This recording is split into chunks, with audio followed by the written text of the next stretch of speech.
अखण्डमण्डलाकारं व्याप्तं येन चराचरं तत्पदं दर्शितं येन तस्मै श्रीगुरवे नमः।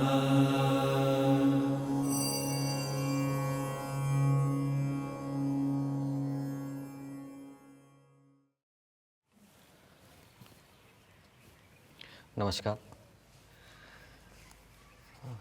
मैं ललित कुमार प्रजापत भिंडर, सन ऑफ लोकेश कुमार प्रजापत भिंडर।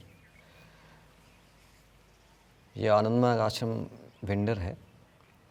पहले योगा आश्रम के नाम से जाना जाता था। जब गुरुदेव श्री चंद्रभूषण जी यहाँ विराजते थे, तब हम लोगों को आनंदमार्ग के बारे में पता नहीं था, तो चंद्रभूषण जी से ही हमने मेडिटेशन वगैरह सीखा था। जो फर्स्ट मेडिटेशन इज चंद्रभूषण जी ने दिया था, नाम मंत्र, और बहुत सारे एक्सप्रेशन और बहुत सारे अनुभव उनके साथ हुए हैं। मेरा जो काम था मोस्टली वो दूध लेके आना और उनको पिलाना, तो वो तो कल्पना से परे हैं। Chandrabhushan ji he is the mini Baba, he is the mini Anand Murthy कह सकते हैं, या completely is the Anand Murthy. क्योंकि ऐसा अनुभव मुझे हुआ है कि वो एक जगह नहीं, एक साथ 5 जगह दिखते थे। उनका डिसिप्लिन बहुत अच्छा था, उनकी डांट फटकार बहुत स्ट्रॉन्ग थी, उनका प्यार भी बहुत अच्छा था। तो उन्होंने ही मुझे, मेरा जो खुद का जो अनुभव है वो मैं आपको बता रहा हूँ कि मुझे लंगोट पहनना उन्होंने ही सिखाया है, श्री चंद्रभूषण जी ने। क्योंकि जब तक आप लंगोट से प्रिपेयर नहीं होंगे तो आसन वगैरह नहीं कर पाएंगे, मन शुद्ध नहीं होगा, साधना पूरी नहीं कर पाएंगे। तो उन्होंने ही खुद उनके हाथों से मुझे ये पहनना सिखाया।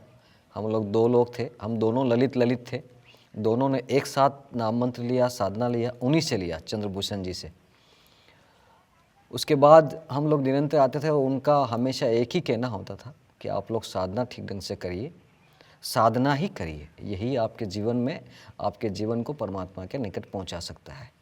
क्योंकि मोस्टली जो मानव का जो जिसके लिए मानव की उत्पत्ति इस धरा पर हुई है, वो तो परम पुरुष से मिलने के लिए हुई, उन्हीं की ओर अग्रसर करने के लिए हुई है। तो उन्होंने एक मार्ग दिखाया, और पिछले 20-30 सालों से हम उन्हीं के सानिध्य में थे। लेकिन जब इस धरती से उनका पदार्पण हुआ, उनका जाने के पहले उन्होंने कहा कि मैं आपका गुरु नहीं हूँ, आपके गुरु श्री श्री आनंद मूर्ति जी हैं। मैं उन्हीं के सानिध्य में यहाँ आपको जो भी कुछ दिया गया है, मुझे आगे से आदेश है बाबा का, इसलिए मैं आपको देने आया हूँ। तो तब से उन्होंने कहा कि हम आपको एक छोटी गागर से निकाल के महासागर में विलीन कर रहे हैं। तो वो महासागर में आपको साधना के बारे में गोते लगाते रहना है, ऐसा करके उन्होंने इंस्ट्रक्शन दिया था। तो आज भी उन्हीं के इंस्ट्रक्शन के द्वारा हम लोग चल रहे हैं और उन्हीं के आदेशों का हम लोग पालन कर रहे हैं। उन्हीं के मार्गदर्शन में हम इस साधना को आगे फॉलो कर रहे हैं। देखिए, गुरुदेव तो चंद्रभूषण जी तो बहुत महत्व रखते हैं, क्योंकि उन्हीं की प्रेरणा से सबसे जो पहली जो दीक्षा है मेरी उन्हीं की है, मेरा मार्गदर्शन तो उन्हीं से है। तो मैं जब भी यहाँ आता हूँ तब उन्हीं को पाता हूँ मैं हमेशा, वो यही है, मुझे तो दिखते हैं हमेशा। और उन्होंने कहा है कि मैं आपका गुरु नहीं हूँ, लेकिन हम तो मानते हैं कि वो तो साक्षात परब्रह्म है चंद्रभूषण जी। उनको आप पर्टिकुलर किसी नाम से या किसी गुरु से उनको परिभाषित नहीं कर सकते। उनको परिभाषित करना आपके लिए, आपके पास, मेरा ये मानना है कि अगर आपको गुरु को परिभाषित करने जाएंगे तो इस धरा पे ऐसा कोई मानव नहीं है जो उस गुरु को परिभाषित कर सके। आपके पास वर्ड नहीं है ना, आप परब्रह्म को या गुरु को परिभाषित कैसे करेंगे पर्टिकुलर किसी नाम से या किसी, हाँ आपके मन में अनुभूतियां हैं या परमात्मा को आप परिभाषित कर सकते हैं, तो वो बस सिर्फ आप स्वयं आप उसको जान सकते हैं बस, अन्यथा आप किसी का वर्णन नहीं कर सकते, क्योंकि वो तो परब्रह्म है। परब्रह्म का वर्णन करना किसी मानव के बस में है ही नहीं, दैट इज इम्पॉसिबल।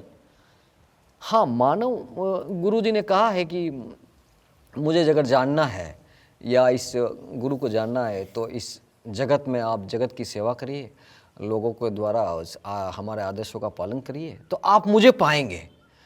तो हमें उन्हीं की प्रेरणा से हम जब भी आता है, ये सारा संसार जगत उन्हीं का है, हम भी उन्हीं के हैं, आप भी उन्हीं के हैं, सब उन्हीं का है। एवरीथिंग इज परब्रह्म। तो अब उनको पाने के लिए, उनको जानने के लिए तो कुछ शब्द नहीं है मेरे पास, लेकिन वही है, वो मिनी बाबा है। आप उनको एक आचार्य की दृष्टि से ना देखें, वो तो स्वयं बाबा हैं और उन्हीं ने हमको मिलाया। आप ये कह सकते हैं कि आनंद मूर्ति को जिन्होंने नहीं देखा, लेकिन हमने तो देखा है उनके रूप में, चंद्रभूषण जी के रूप में स्वयं वही हैं। अब ये मैं तो मानता आया हूँ, तो पर्टिकुलर कोई आकृति या कोई फिजिकल बॉडी नॉट ए ब्रह्म या नॉट ए गुरु, मेरा ये मानना है। लेकिन मेरा ये भी मानना है कि चंद्रभूषण जी की बॉडी में जो आए हैं वो ही इज़ द परम पुरुष, ही इज़ द ब्रह्म। बस उनके आगे मेरे पास कोई शब्द नहीं है, क्योंकि उनके लिए शब्द नहीं है। मैं आपको कह रहा हूँ कि उनके लिए कोई शब्द नहीं है कि उनकी आप व्याख्या कर सके। या कोई भी मानव अगर परब्रह्म की व्याख्या करता है कि इट मीन्स उसने परब्रह्म को जाना ही नहीं, वो जान ही नहीं सकता। कैसे जानेगा? एक मानव का एक छोटा क्रेनियल एक दिमाग उसको कैसे जान सकता है? क्योंकि उसके बारे में कोई व्याख्या ही नहीं की जा सकती है। तो उनको जानना है तो बस उनके मार्ग पे चलते रहिए, उनकी साधना को आगे बढ़ाते रहिए, जनसेवा करते रहिए, इतनी जनसेवा मानव सेवा करते जाइए, आपको उन्हीं का आभास होगा और उनको आप जानेंगे और अंत में उन्हीं में आपको मिलना है। क्योंकि उन्होंने ही कहा है कि मानव का जो धर्म है वो तो परम पुरुष की ओर अग्रसर होना है। तो जब उन्हीं की ओर अग्रसर होना है तो उनकी धारा में बहते रहिए, बहते रहिए, बहते रहिए, उनका काम करते रहिए, बस इस जगत की सेवा करते रहिए और अपनी साधना को अपने लक्ष्य तक पहुँचाते रहिए। यही है चंद्रभूषण जी के लिए मेरे। लेकिन उन्होंने मेरे को डिसिप्लिन वगैरह सिखाया और वो एक साथ मुझे 5-5 जगह 4-4 जगह मैंने अनुभव किया है कि वो नज़र आते थे। ये गुरुजी का एक खास अनुभव है। और मैंने इसी कमरे में इसी जगह उन्हीं के हाथ से मैंने लंगोट पहनना सीखा है। हम 2 जने थे। तो ये मेरा अनुभव है कि आप जब तक हैं डिसिप्लिन में रहिए, साधना को करते रहिए, कभी छोड़िए मत। 1 मिनट बैठिए, 2 मिनट बैठिए, 5 मिनट बैठिए, मत छोड़िए। तो जब भी मन खराब होता है तो भी करते हैं, मन अच्छा होता है तब भी करते हैं, और परिस्थितियाँ कभी खराब बनती तब भी करना चाहिए। उस परम पुरुष के सिवा इस दुनिया में कुछ भी नहीं, कुछ भी नहीं, कुछ भी नहीं, कुछ भी नहीं। नमस्कार।